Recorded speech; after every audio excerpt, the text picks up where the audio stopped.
Howdy there, everybody. Hopefully you guys are all doing well over on this day that we find ourselves in. Today, I just want to go ahead and chat. Obviously, I'm LeaIsChill, and we're just going to chat about some stuff regarding Tokyo Ghoul Break the Chains. So I've been getting a lot of comments around people asking if this game can potentially get Tokyo Ghoul RE characters, and it's understandable why. In particular, Tokyo Ghoul, the first two seasons are kind of the first half of a full story. And inside a gacha game, a lot of the things that people want are the endgame versions of characters that are super hype and super cool. Unfortunately, there's been a recurring trend with games that are produced by GameStop in particular, where they only have access to the first two seasons of the anime. And before the game actually came out, we had a couple of confirmations from people just asking questions inside the GameStop support page, trying to find out if they plan on making Tokyo Ghoul RE characters, and the only confirmation we have is that they're saying they're going to do seasons 1 and 2. What this means is that we don't have any official source or any official way of knowing if we'll be getting Tokyo Ghoul RE characters inside the game itself. However, I have a couple of instances that I think are significant to mention to talk to you guys about and talk about it. So first of all, I'm just going to go ahead and pull up the actual Wikipedia page for Tokyo Ghoul, because this is going to give us a pretty clear indication of kind of what's been up with the license for Tokyo Ghoul as a whole. So since 2015, Bandai Namco Games have owned the license to Tokyo Ghoul as a franchise. And they brought this over into like the era of RE, and started to make Call to Exist as well alongside Re-Invoke. And so they had two main Bandai Namco games in Tokyo Ghoul Carnival and Tokyo Ghoul Re-Invoke up until about 3 years ago. Because of this, we know for a fact that Bandai has owned the license for Tokyo Ghoul at least since 2015, and typically when you do buy a license for a game like this, you're buying it for either a 5-year, a 10-year, you're basically buying it for a certain amount of time, and it's set in a contract. And then often if someone else wants to buy that license from you, it would buy you out of that contract for the remaining amount that's on it to be able to get the rights for it. And there are ways of developing games as a partnership where you can use the licenses as well and make it more of a cooperative effort. This happens for Love Live in particular. Love Live is owned by Bandai Namco, but K-Lab makes the games because they kind of just let them do it. For this, that would mean that we're currently 2 years away, supposedly, from the end of the Tokyo Ghoul license at Bandai. So we would either be 2 years away from getting Tokyo Ghoul RE characters inside of Break the Chains, which is really, really sad. I feel like that is a really sizable amount of time and seems kinda unreasonable. Or Komoe Tecmo / Game Samba together could buy out the rest of the contract for the 2 years, supposedly, and be able to get the license back. And then they would be able to use all Tokyo Ghoul RE content. Now, the only confirmation that we have inside Tokyo Ghoul Break the Chains right now of anything Tokyo Ghoul RE is this individual file in a background texture where it's called Shigie Mori, which is End of the World. And you may recognize that those are the tentacles and the flower from the dragon arc in Tokyo Ghoul RE. Now, I did comment down below, they only have the rights to the 2 first seasons on the Bandai's They only have the rights to the 2 first seasons, but this will depend on if Bandai's license has been sold off. This is a really good sign. So we don't have any confirmations from the developers, and we don't have any details about what the licensing is currently looking like inside Tokyo Ghoul as a whole. And you can't really check the back end of Bandai Namco either to find out if they have the license, because it's very secretive for some reason.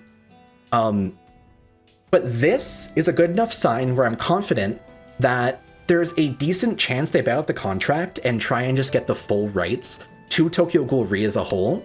And if that were the case, that would be best case scenario. And we basically have to wait until they announce on the Facebook page about this official announcement. We are not going to have any details or anything confirmed until they say it themselves. or the files have like a random high save pop up one day, but that'll be completely different. Regardless, this one piece of content is very significant and will matter a lot. Obviously, the person that you just saw right there on the Twitter was Kevin Chopmajo. That is the old data miner for the old Tokyo Ghoul Reinvoke, Dark War, all of those wonderful times back in the day. And he currently is data mining this game and has some characters coming up soon that seem to be pretty interesting. I don't want to like spoil them on videos because I feel like they might hate me inside the back end of the company. And I feel like I really want to understand the process behind this game. So I want to try and get into contact with Game Samba at some point. So that's kind of my main goal right now. I don't want to like leak a bunch of content or leak a bunch of characters and they start hating me to the point where they never talk to me again. But regardless, I'm excited for the future of this game. Currently, we only have confirmations for the first 2 seasons, and so you can expect that. I think at least for the first year, you'll probably only see those first 2 seasons of content. And I hope that that's enough to sustain the interest in this game moving forward. But obviously, we're gonna wrap up this video by doing something that I haven't done just yet. This is the Tokyo Ghoul Break the Chains Day 1 survey. I wanted to do this officially on recording and just kind of talk about how I felt so far. So on the current patch, what's your general satisfaction with the game so far? Honestly, I'm pretty much at like a 9 or like an 8 or a 9. Out of mobile games and as like a base on what they have set right now, I think they have a really good foundation and they could do a lot of really good stuff. I think the gameplay is absolutely incredible. Plenty of strategy, plenty of ways to kind of circumvent hard, difficult quests, ways to stun. It's very intriguing, and that's what I like about it. How would you say, how willing would you say you are, having tried out the current patch, to recommend it to your friends? I mean, recommending it right now. Look at that. Don't parasocial me, we're not friends. But we might be. Bad joke, you know what I mean. Anyway, how willing are you to say, given your gaming experience so far, to keep playing Tokyo Ghoul Break the Chains? It's very fun, I will keep playing it. Very likely, I'll still be on it for a long while. Which part of Tokyo Ghoul Break the Chains do you think the gaming experience you've been having attracts you the most? So personally, I think that the combat system is one of the most interesting ones so far. And if I were to have other... Okay, so here's what I put. The intentional choices to take the best parts of other games and create a full-bodied mobile experience. So it's taking the dispatches from Tokyo Ghoul Reinvoke, it's taking the boss fights and card system from Seven Deadly Sins Grand Cross. It kind of lends itself to every different game that's out there and takes the best parts of it to create something that is pretty significant and attractive to me. So, how satisfied are you with the following aspects of the game according to your gaming experience? Artistic performance. Fairly satisfied. Music and sound effects, really satisfied. They're both kind of meh. They could definitely do a lot flashier things with it, and I feel like they're gonna intend to. Interface interaction, honestly, spot on. I did not do the tutorials just yet, so I'm gonna put average. Performance, I think the game loads up very slowly, but once I'm actually on the game itself, it is pretty good. So I would put very satisfied if it didn't have like the 10-minute load time every time I open the game for the first time during the day. Character building, fairly satisfied. I would make it so that the materials for levels like 85 to 100 are either easier to get or have a more direct way of trying to access them other than a boss fight game mode, but that's just me. Battle experience, very satisfied. Faithfulness to the original. I mean, I would say the characters are very faithful. The story itself is literally just the anime ripped out of itself, so I guess it's faithful. Storyline performance, fucking trash. I don't like when you put just raw-ass cutscenes of an anime into a game. It's shit. Sorry, that's me. That's why I love One Piece Fighting Path, because it actually like 3D animates the entire story out and does it for itself. Storyline, fucking unsatisfied. You know what? Performance is fine. Everything else, meh.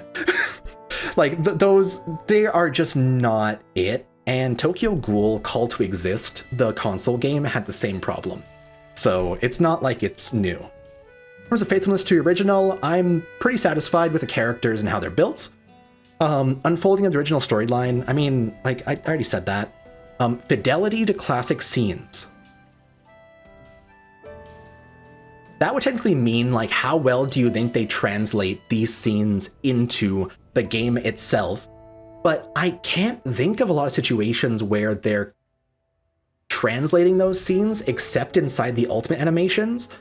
And so I guess I would put rather unsatisfied for that one, because they really don't use the locations, the interactions, the maps themselves of Tokyo Ghoul to their max capacity. They just kind of use the models the way that they want to, and use like the maps that would be significant for them in the ultimate animations to make it more accurate. But that's the only place where it actually matters. Run some main characters, and I guess I'm satisfied. Character battle design, very satisfied. Very, very satisfied, honestly. Interpretation of original ambiance. I feel like I'm in a coffee shop right now. I appreciate that. Artistic performance. Portraits of characters, I'm honestly kind of unsatisfied. There's a couple of characters inside the files that look really good. There's Narima Ixa, for example, that I love the art of. But most of the characters inside the game right now, their art is really, really basic, and it's not like I'm freaking out about it compared to Tokyo Ghoul RE: So maybe if I put unsatisfied, they'll start to hire people that do actual cool stuff. We'll see. Modeling of characters, I'm pretty satisfied. Scenes, I don't even know what you mean by that, so I'll just put average. It's same thing as fidelity, I guess. Recruitment animations, very satisfied. I like it, actually. I learned recently that there's also a rainbow animation when you're getting an SSR, so you can kind of look for it. Skill SFX, yeah. Cool effects, I guess. In-game combat, satisfied, satisfied, satisfied, satisfied, satisfied. Info display might be better, so maybe I'll put, like, fairly, because they could definitely make it so you hold your finger over a character and you just see everything about them, like their HP and stuff. How would you say you've gotten... Yeah, I can use all the mechanics perfectly fine. Any performance issues? I have had the game crash on me. Other performance issues. Long load time on boot up every time. And I play on Samsung S9 Plus and LD Player, which I'm currently on right now. I'm using LD Player for this. Any suggestions or ideas for this game you'd like to tell us? Please be sure to describe them in detail. We'll take every one of them seriously. Interesting. Let me do a little write-up. Okay, so I have written up a really good amount of things that I personally am enthused by, and so we're just going to read through it and chat about it a little bit, shall we? So I wrote, so this is, are there any ideas or suggestions you have for this game you'd like to tell us? I think the game is currently headed in a really good direction with the foundation it's set, and it seems to have a good amount of room for growth in terms of power. For suggestions, I think continuing to find out ways that you can keep players engaged with content either through free-to-play grindable characters or events to get special items or outfits would keep the intrigue more in the day-to-day grind. I would also suggest getting some kind of artist for portraits to try and add a little bit of extra flair to them to make exclusive units in the game feel a bit more special and inspire summoning a bit more. A 3D model viewer akin to how Tokyo Ghoul RE used to have would also go a long way as well, but that's just for me. That's just me. I like thumbnails. I gotta do thumbnails. And finally, announcing banners on social media platforms ahead of time, even the day before, would be a great way to increase hype for individual releases and get the community involved with discussing the unit up until it officially drops in-game. Dragon Ball Z Dokkan Battle often drops showcases of skills in video form, though even a banner with a bit of details on their passives and skills would be great ahead of time. So, this is my 3 suggestions for the game right now. Let me know if you guys have anything that I didn't personally mention that you would put inside there. What mobile genres you put the most hours into? Oh shit. Oh, I'm about to get outed. ARPG, Honkai Impacts, Fate Grand Order, no Bang Dream from me right now, no Wild Rift either. Is there any RPGs, like, up here? I guess I would put Idle RPG, because I do have a couple of games on my phone. What would you put Dokkan under? I've been playing a lot of... I got Dokkan open right now, like, right here. I don't even know what I would, tile matching? Fucking turn-based, I'll just put, because that is kind of Dokkan-ish. And yeah, that's kind of what I'm into. Honestly, I play roguelikes all the time, so I'll just put that anyway. I feel like some kind of like game mode that would be like a roguelike inside this game would be kind of cool. Like you pick a unit. Which games of here did you play for over a month? Bum.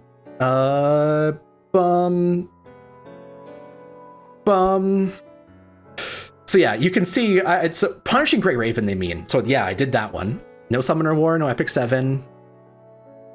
One Punch Man the Strongest. I didn't play it for very long. I did play Genshin for over a month. Arknights, yeah, I would count that.